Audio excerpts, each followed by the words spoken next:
If you own a TJ, you're officially old. Has the Iron Oxide Plague destroyed your beloved family vehicle? TJ Wranglers, that 97 to 2006 vehicle, are rusting away, and our in-house mad scientist, Doc Brown, is single-handedly saving them one by one. Now, rust repair was never something we really wanted to do, but hey, somebody's got to wear the cape, and we're prepared to do it. Today, you're gonna see a couple really sick TJs that are on their path to being rebuilt. They've had a lot of ups and downs. You're gonna wanna hang in there and see where both of these have come from and where they've gone. Guys, we need your help. In 2024, we're looking to smash 6,000 subscribers. Nope, I'm not gonna say that. We're already over 4,000 and it's a super healthy channel. So please make sure that if you haven't, subscribe now, like, share this, and get somebody else to subscribe too. We would greatly appreciate it. It makes a huge difference, and it lets us know that the content we're creating is exactly what you're looking for. If it's not, leave a comment below and tell us what kind of crazy stuff you want to see. What are some specific questions about Jeeps or off-road vehicles that you're interested in? Maybe in the next YouTube video, we'll be talking about what you've asked for.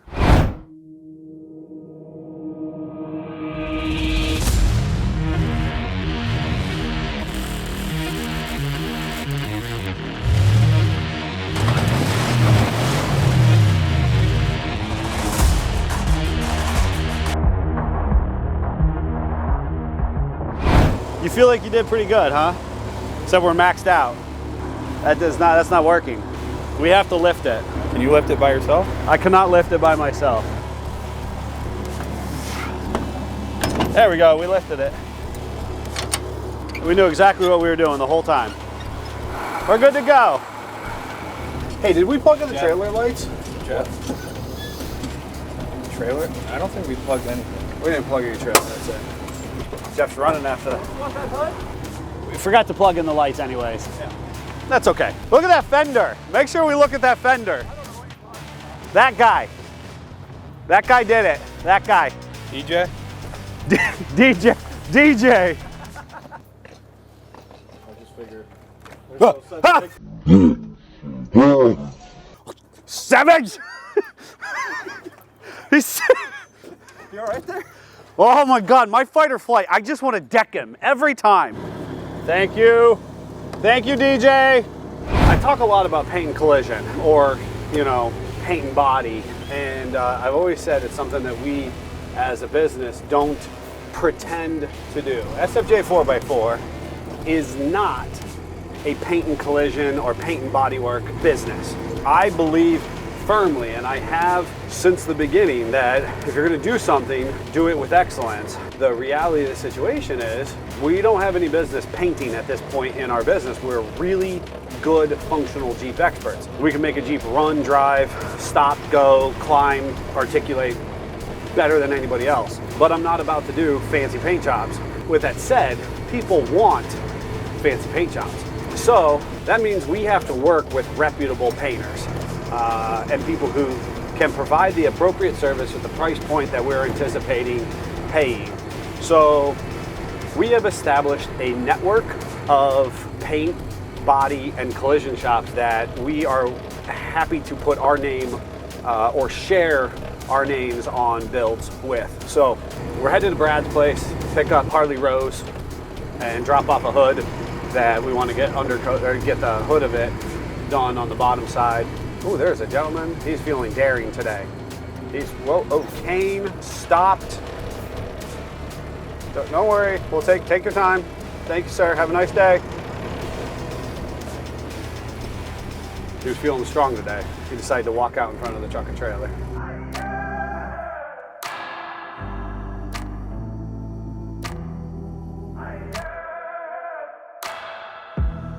From the darkness into the fire, I rose.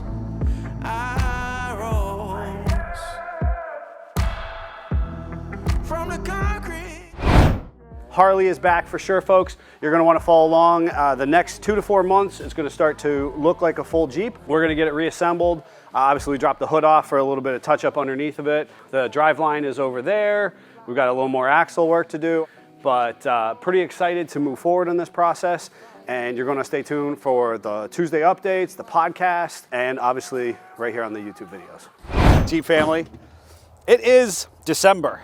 It is almost Christmas time, and it's gorgeous out. So what better thing to do than drive a topless, roll cageless TJR to the mad scientist, Doc Brown's personal metal shop. Faux hawk in full glory in the sunshine. It's like, what temperature is it? Like 30, 35, 40 degrees?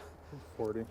It's 40, it's balmy. If it was Northern Dakota, they would be in their swim trunks surfing in the hills. Anyways, we're gonna take the Jeep, I'm gonna drive it. I'm gonna make Savage drive another vehicle, and then we're gonna do some body work. Not body work like paint and collision body work, but like some solid metal work and make another Jeep survive for another 20 years. We should get you keys to drive something else. Because if we both ride in that together, We'd have to walk back. we have to walk back. That's a pretty far walk. I'd walk with you though. I wouldn't. I'd make Scott drive us. Oh, Scott could drive us. Nah. You gotta drive this one. All right. I'm not paying for the clutch though. It's not a clutch, it's an automatic. Then why does it have that? Because it's fancy. Okay. I'm not judging. Okay. I am. Come on, get in Does there. it start? Yeah, it starts. It starts and runs beautifully. Good. There you go. Come on, you're supposed to be starting it. What's wrong? It doesn't start. It starts.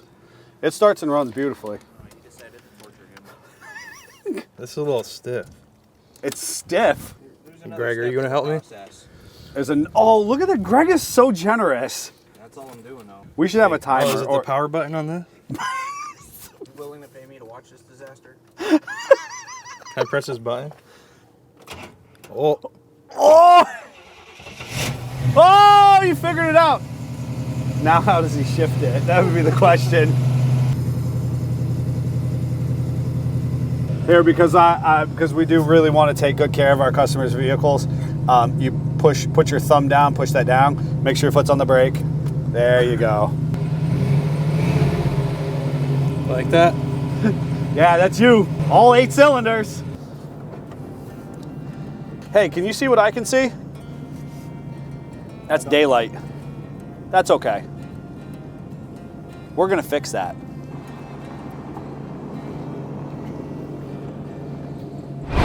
We are in the Mad Scientist personal metal shop. Fun fact, in the guy's free time, Scott's been building a metal shop. Greg has been building a high quality wood shop, and both of those skills have been used on the M38 build right here and now, which is kind of a fun piece.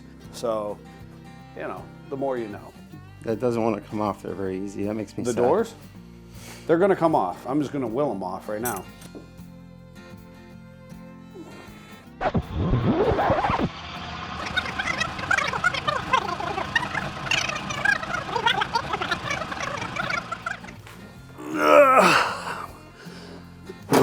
Man, see how it just wanted to jump off of there? It's like you talked me into it. Yep. All right. Sometimes you have to talk real nice to them. Go over there somewhere. I'll go over here somewhere So step one, I think, is making that carpet go away. where you won't catch it on fire. Yeah. Step 1, don't catch the carpet on fire. Yes. Step 2, get all the seam sealer out because I can't weld the seam sealer. Cannot weld to seam sealer. So we're gonna have to at least come up an inch because we have a hole rusted through there, and that makes me sad because it will be into those bolt holes for the roll bar. We're gonna have to make this go away, the seam sealer, and then we're gonna have to cut a lot of this floor away because this is all Super crusty. that's obviously very structural there. Structural rust. This piece we'll have to at some point make the body channel go away, but yeah, amount. That's right here. And wondering if this is gonna have to go bye-bye. Wow. That's a lot of things. That's a lot of things. A lot of curves in those things. A lot of curves. Very curvy. A lot of people at home, they just see this On the outside. on the outside. We and just the got a couple bubbles. and I mean, you can really see those bubbles here. And flip you it know, over. a little hole, but just the extreme nature of this. Yep. And then the fact that you're talking about coming in an inch up, that looks like solid metal, and you're talking about getting into that. Yeah. But that's obviously in order to weld to it. Yep. And because we're rusty on the inside Right. here, we're rusty all the way up into here. And what makes it challenging is some would want to take this to a body shop and they wouldn't want to spend a lot of money. Right. And they would go in and they'd be like, well, I have some bubblage here, I'd like that taken care of. So they expect that just to disappear and everything be copacetic. Right. So the body shop will grind those flat, put some Bondo on that. That hole would have opened up, they would have packed it full, and then they would have just painted it. Yep. And in about 2 years, that would all fall off. And they would be shocked, dismayed. Frustrated. I just got this paid, done. and because paint's so expensive It's anymore. still $2,000. Yeah, that's a $2,000 repair, and then somewhere they're lighting them on fire because Oh, I went to this shop and I'm never going to go back there again because they're Yeah. hacks, and that fell apart in a year and a half, 2 years. but that's literally what you paid them to do. On this level, we are very invasive. Invasive. And it's worth it because it's important to note, folks, at home, I mean, obviously all these TJs that we're doing frame offs on right Yep. now, I mean, we're talking a TJ Wrangler, a 20, 25-year-old Jeep at most, and we're doing frame off rebuilds, and we're finding tubs that are just a hair better than this condition, and Yeah. that tub is running just under $2,000. And then it usually, you've had to body work Those. a couple of those. Yep. So the thing is, they're Not to worth. mention the labor of removing the dash, the seats, Right. all the peripherals, body mounts. And we just drove this over here, so we didn't have to do any of that labor. Yep. The goal is to try and nip this in the butt before it becomes a real thing. Now, I was watching the video, same video everybody at home is going to be watching. Do you feel like we have a concentrated problem here because of whatever was going on up in here before? I would love to know more about what this is. what that is, other than that's from should be around my tub. But I wasn't sure if it was trying to keep things out from this way. You know, I was wondering if this isn't like old school dealership stuff. And the idea that, you know, maybe this Jeep new had a leak at the B pillar. Maybe we know how the doors don't always fit based on the hinges, Yeah. don't always fit great to the hardtops. And maybe it had a door leak. And at some point in time, the dealership went in and they also I didn't would know have where the hoped they water would was have coming used seam from. sealer. Yeah, but I mean, you're really wanting the dealership to. I'm hoping. But that was 25 years ago, dealership. We can. Hoping.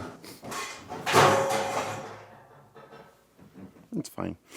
What was that? I have no idea. We'll find out in a minute. Oh God. Okay. I mean, is I'm anybody assuming my broom just fell on my front fenders. My very expensive front fenders. home? Oh God. This is why we can't have nice things. Very, very much so. Well, Scott does puttering Scott things. We're going to do a quick tour of things that Scott is working on in his metal shop that he's been building that are going to be specifically SFJ related. And those of you who may or may not be following along, obviously he is building his 1936 Ford car piece by piece, and you can follow along that build on the I Speak Jeep podcast, and obviously on his socials, on Instagram and on Facebook. And his Instagram is 1936 Ford Crazy. So one of the things he's going to be working on for our YJ-CJ7 conversion.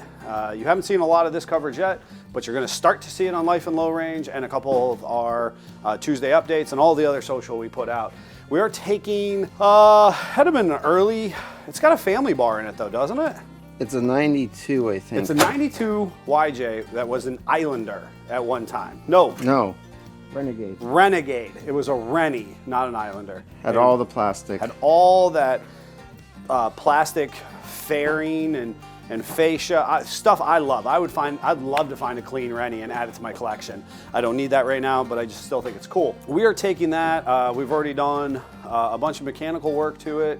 We did a frame swap on it as well. We did an engine. We are turning that Jeep into a rust-free CJ7. So it's a YCJ7.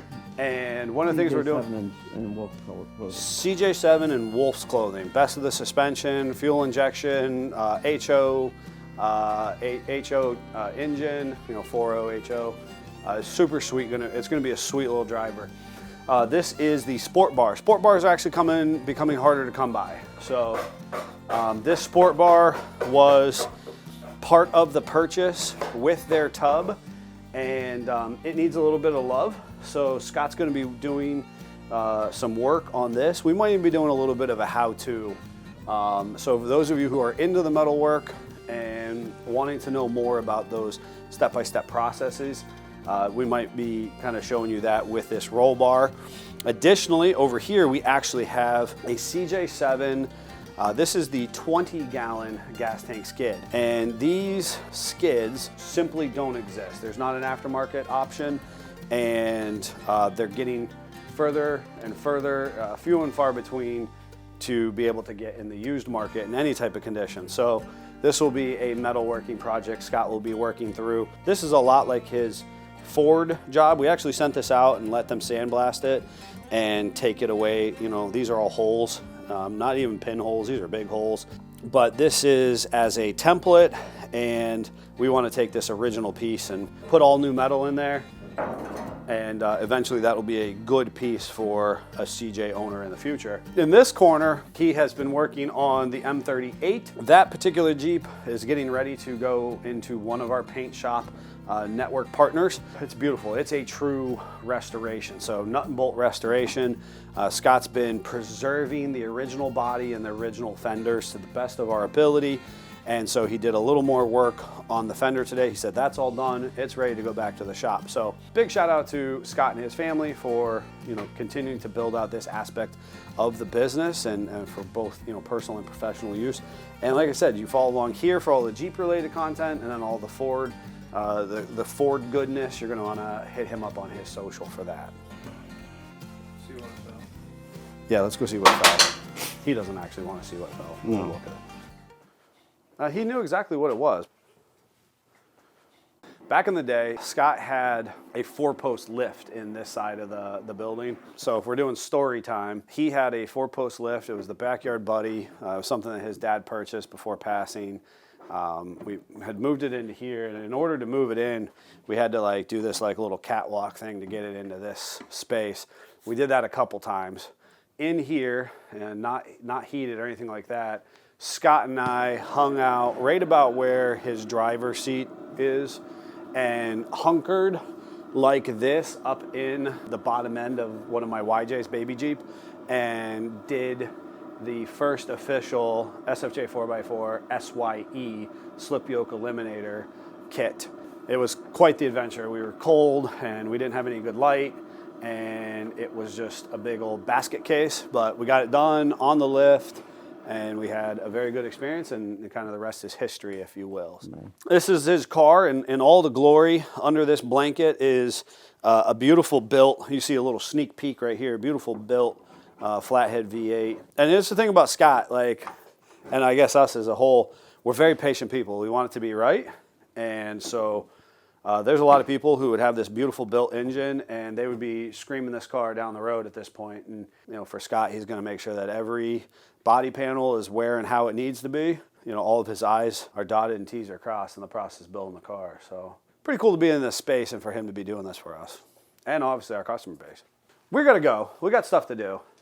You're going to play with stuff. We should get going back, Savage, because Gregory is underneath Chuck Norris, and I can only imagine the nice things he has to say about me. So we should figure that out.